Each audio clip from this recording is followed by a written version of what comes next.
Self-proclaimed prophet Shepherd Bushiri and his wife Mary could soon be making their way back to South Africa. This after the Malawi government signed their extradition papers after a formal request by the South African government. A court in Malawi will need to issue a warrant of arrest for the fugitive couple to get their process underway. In Malawi, we have very independent courts. And at the moment, we don't know what the court will say or what the court will rule or what the court will decide. In this country, we have an independent judiciary. What the state has done is to make the necessary submissions for the court to look at them. And it is in the same vein that we may also not be able to know until when the court will rule, because, as you know, Malawi has an independent judiciary. So it might be done maybe tomorrow, maybe next week. We are yet to hear. But this has been submitted to the High Court this afternoon. Now, the Malawian government says they have clear processes in place to facilitate the extradition, and everything will be done through the courts. The South African people, the South African government should not be worried or should not have certain concerns on how we are going to handle this issue. We are a very organized, very organized nation. We are a very great nation in as far as issues to do with the law are concerned. We are going to handle this. We have got huge capacity to handle this. In any case, this is not the first time that we are handling such an issue. Now, for an update on this, I'm joined by a Malawi University Dean of Law, Dr. Sunduzwayo Madise. Dr. Madise, good evening, and thank you very much for your time on the news feed late night. What is the likelihood of the courts overturning the decision of the state to sign those extradition papers? Hello, I hope you can hear me. Yes, I can. Yeah, so the process is that it's not just the course of returning. What will happen is that after the minister has signed the extradition papers, or it's something that is you're supposed to proceed with the extradition, then the magistrate has to issue a warrant of arrest, at which there'll be a hearing in which they have to be committed to being remanded in prison, or at least at a station until the process is finalized. But the law also says they must be given an opportunity to challenge that. So they cannot be extradited at least until the elapse of a period of about 15 days, during which they have a right to go to the High Court to seek for a review of the decision that has been made by the minister, excuse me, as well as by the court to commit them.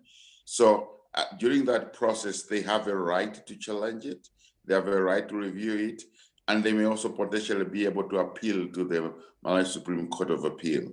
So those are the avenues that would be available to the Bushiris. But if the court upholds the decision of the minister or of the government, then they will have to be extradited to South Africa.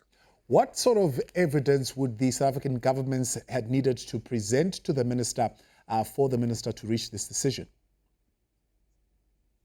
I think they'd have to submit to the minister there was a real case in which the Bushiris were answering, as well as the documentation. So the warrant of arrest that was issued in South Africa, perhaps the indictment, because the minister has to be satisfied that there is a real case against the Bushiris. He also has to be satisfied that these are cases in which even a court of Malawi would be assured that there's a real case against them, and that it's not just one of persecution or one in which they're being discriminated or prejudiced because of any of the prohibited grounds. So the minister would have to be satisfied with that. He would also have to be satisfied that it would be in the interest of justice for them to be extradited to South Africa. Having said that, the decision of the minister is amenable to review. So the law already, the Extradition Act does give the Bushiris an automatic right in a way for them to review the decision of the minister. But it does go through several processes. First of all, like I said, the magistrate court would have to issue a warrant of arrest, and then it would have to issue a committal, a warrant of committal, at which stage, after all that process, then the minister would have to issue a warrant of extradition. But even after that, it can be still open for review in the High Court as well as review in the Supreme Court of Appeal. If the Bushiri succeed, then yeah, they cannot be extradited. But if the state succeeds and says that there's good cause for them to be extradited, then the minister will issue a final warrant in which they'll then have to be taken back to South Africa. But it will still have to be done within the time that is ascribed by law. I think the whole point is to ensure that they are being prosecuted for their crimes and not necessarily persecuted. Yeah. Looking at the mysterious ways in which the Bushiris left South Africa and made their way to Malawi, others suspecting that it was through the help of politicians, in fact, high-powered politicians even maybe got on the plane of the president and so forth. There is this fear of political interference in the decisions that would be made around this extradition process. Are those fears justified? I should say I'm a little bit perplexed at how you're playing this out in South Africa. I mean, what political interference? I mean, even the idea that our president could smuggle him in is ridiculous, preposterous. So I don't think that amounts at all. I think we have proven that our courts are very professional, very independent.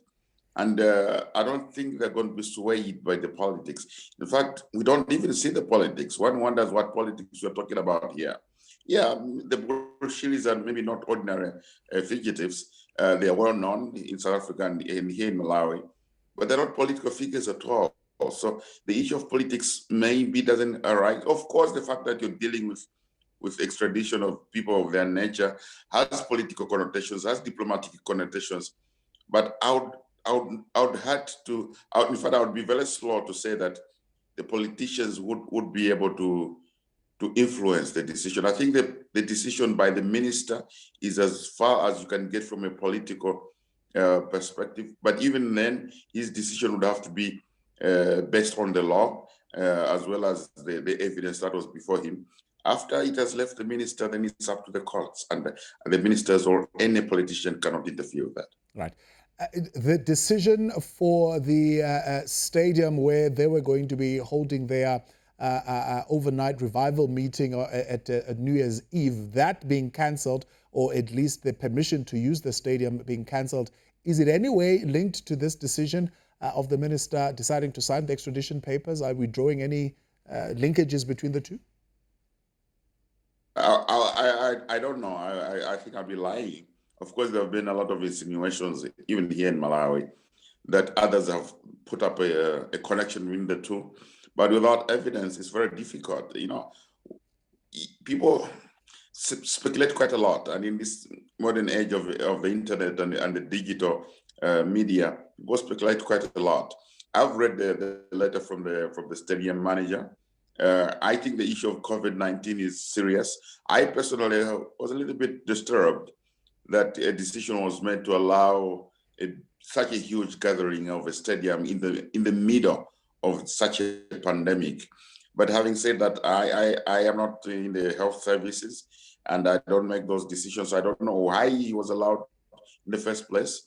I only read the reasons in the refusal or the subsequent refusal. Of course, I have my own questions. For example, the same thing is, why was he allowed in the first place? Shouldn't they have known this? So it could be political, but at the same time, it could just be that they don't want to risk it. The second thing, yeah, it could be attached to this. It also could not be. So unfortunately, I'd be speculating if I said anything more. Right. We've previously seen the police in Malawi act, and they've arrested the Bushiris, and they appeared in court, and they were released, of course, pending these processes. Should we have any reason to doubt the actions of the police? Will they act again when that warrant of arrest is issued?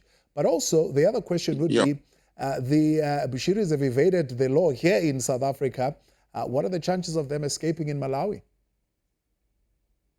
Okay, about the police, yeah, the police will have to act according to, if there's a warrant issued against the Bushiris, the police have to act on it. I think whether there was one before or whether there was a mishap in the first one, I think is neither here nor there. But I can say that that matter was, I think, was appealed to the High Court. So I think it would be a sub judice of me to comment any further upon that. But what I can say with conviction is, having known the way the police work here, that the police would definitely execute on a warrant if it was issued. As the issue about the Bushiris and how they left South Africa, I think you South Africans know best how they left South Africa. But whether they can be able to maybe to disappear from Malawi, I think we can only speculate. I mean, anyone who wants to disappear, they're going to disappear almost from any country. Whether you're going to be able to get hold of them or not is something else. So I think for now it would just be speculation. I don't know about the Bushiris and their plans, and it would be, I think, premature for me to comment about what they are planning in terms of Malawi. But for now, I think the fact that the Bushiris are still around is evidence that maybe they don't intend to do that. But like I said, I'll just be speculating. I'd appreciate your time. That's Dr. Sunduzwayo Madise, Dean of Law at the University of Malawi.